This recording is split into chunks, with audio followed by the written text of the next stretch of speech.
El Señor esté con ustedes.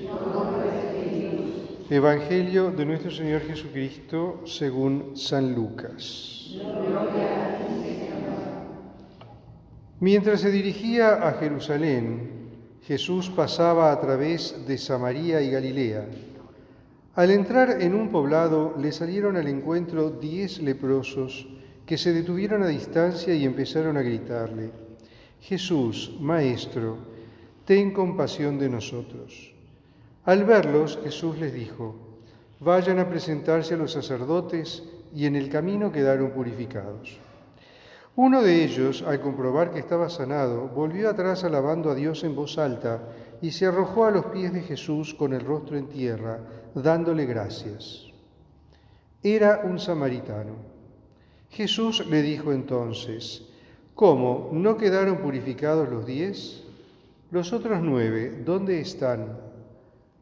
¿Ninguno volvió a dar gracias a Dios sino este extranjero? Y agregó: levántate y vete, tu fe te ha salvado. Palabra del Señor.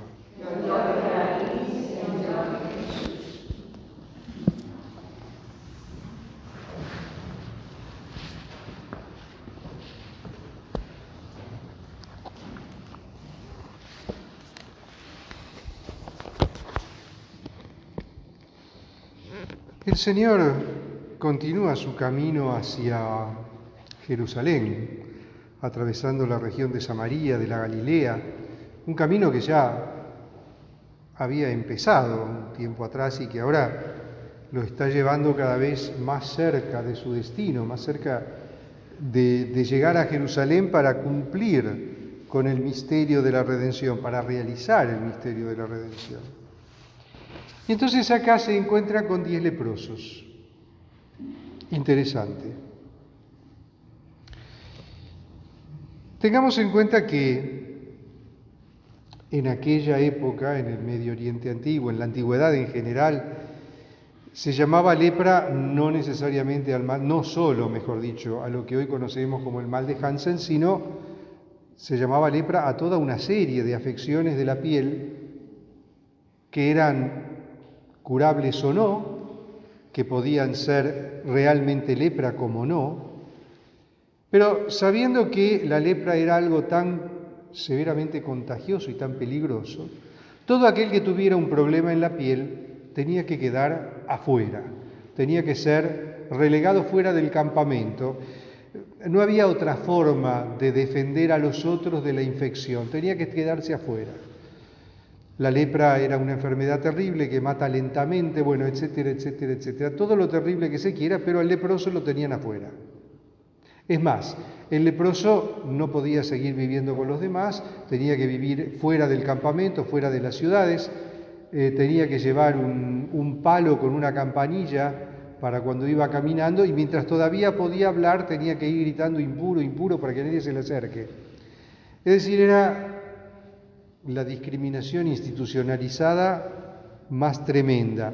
Que alguien fuera declarado leproso era prácticamente declararlo muerto en vida. Pero ¿qué pasaba? No todas estas afecciones eran lepra. Algunos después se curaban. Entonces, cuando la afección en la piel desaparecía, tenían que ir y presentarse ante los sacerdotes, que eran los que diagnosticaban la lepra y diagnosticaban la curación, y ofrecer el sacrificio de comunión por la purificación.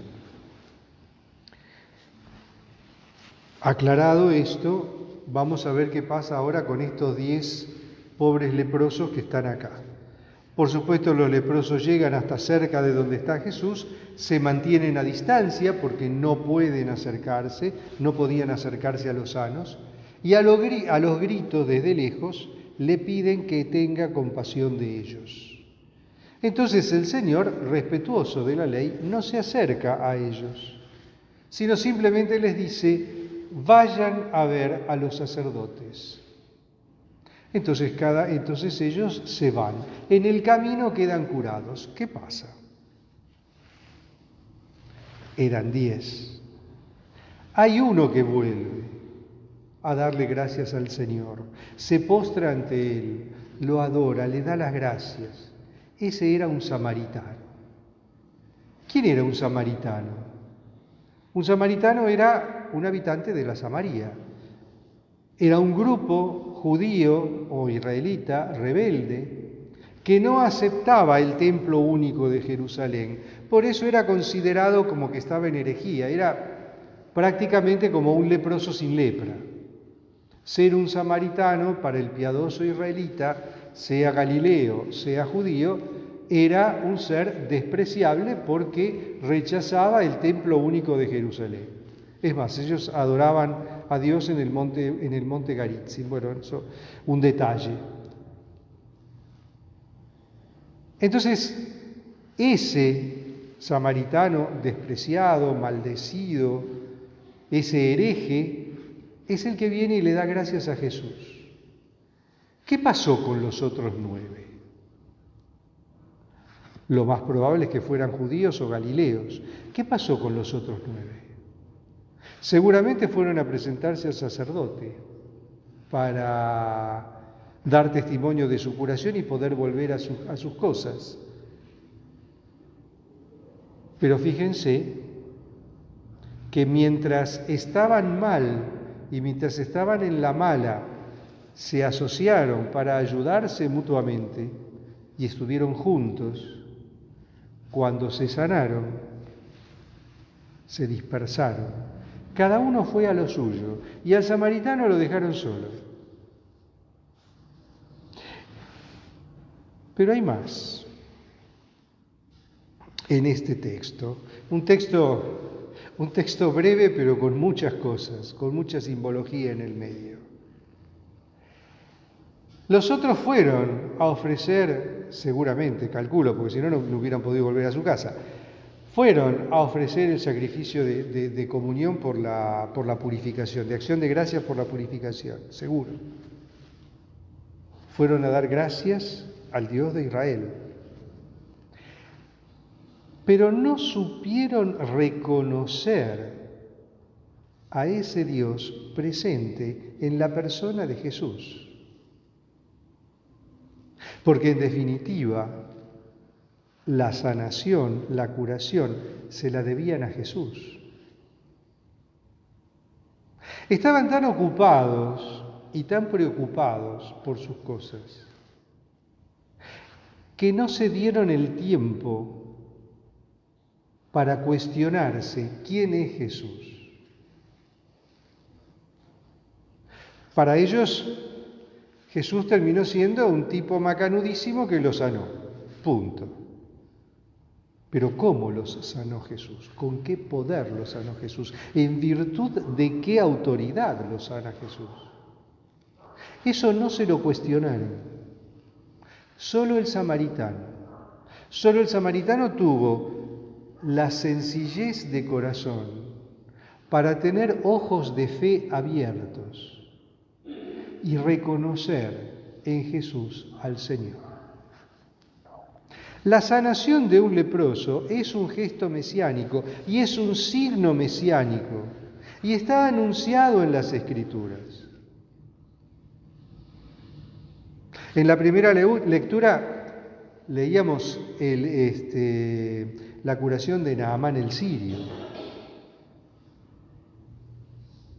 como un anticipo también de los tiempos mesiánicos. Y Naamán el sirio también es agradecido con Dios. Por eso se lleva tierra de Israel a Siria para poder ofrecer sacrificios y holocaustos al Dios verdadero. El samaritano vuelve hasta donde está Jesús y se postra en tierra. No te postrabas delante de cualquiera, te postrabas solamente delante de Dios. El samaritano reconoce en Jesús al Señor, reconoce en Jesús la presencia del Dios vivo. El samaritano no sabía tanta teología, no conocía el catecismo, no sabía que Jesús era la segunda persona de la Santísima Trinidad encarnada en Jesús de Nazaret. A eso a él no le importó. Él reconoció, tampoco lo sabía, él reconoció en Jesús esa presencia divina. Y él fue hasta Jesús para darle gracias. Él le dio gracias a Dios. Él tuvo fe en la persona de Jesús. Tuvo fe en la divinidad de Jesús.